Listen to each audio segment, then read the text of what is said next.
What up, though? Rich, poor, fat, skinny, black, white, kinky, straight, tall, short, alpha, beta, man, woman, dark skinned, light skinned.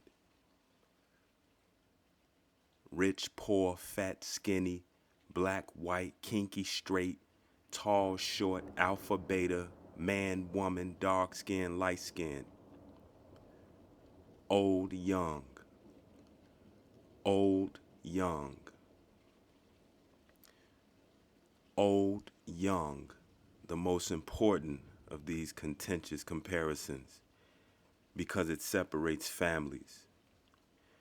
Even before the man and the woman, there were the parents of each, the man and the woman.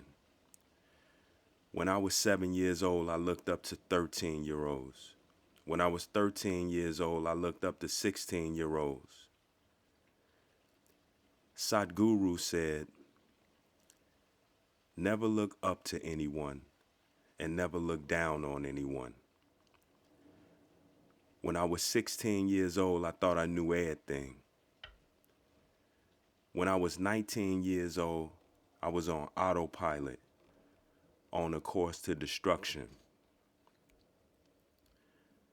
My mother took me and my brother away from my father when I was 5 years old, and my brother was 2 years old.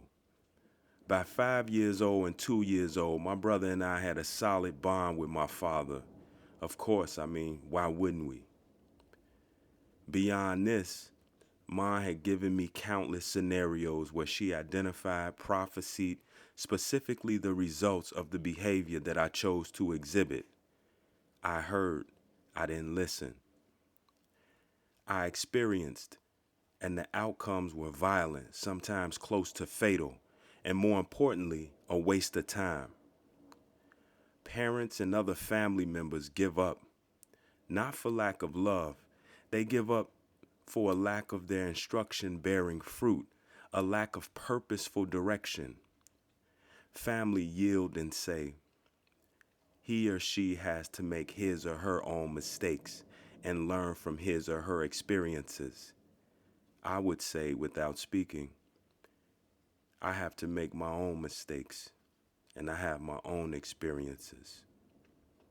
I, like many of you, don't understand that those who love us and were born many winters before us took the same course we currently take, after those who came before them had also taken the same course of action. Time was lost. Time has been lost. The oxygen taken from new insight, understanding, and growth. I've seen sitcoms on TV where the parents put forth massive amounts of effort to be their children's friends. The children in return are condescending and rude. The children are sarcastic and remind the parents that the parents' knowledge and understanding are outdated and their wisdom is a waste of energy. Children repeat the mistakes of their parents, just as the parents repeated the mistakes of their parents before them, and so on. Do you sit at the feet of your grandparents? Do you light your candle in the fire of understanding that comes from the shared experiences of your parents? We go round and round, repeat, and are stagnant, never still. This means that the only moving forward we do is when we walk, run, or drive to the starting line of our next repetition.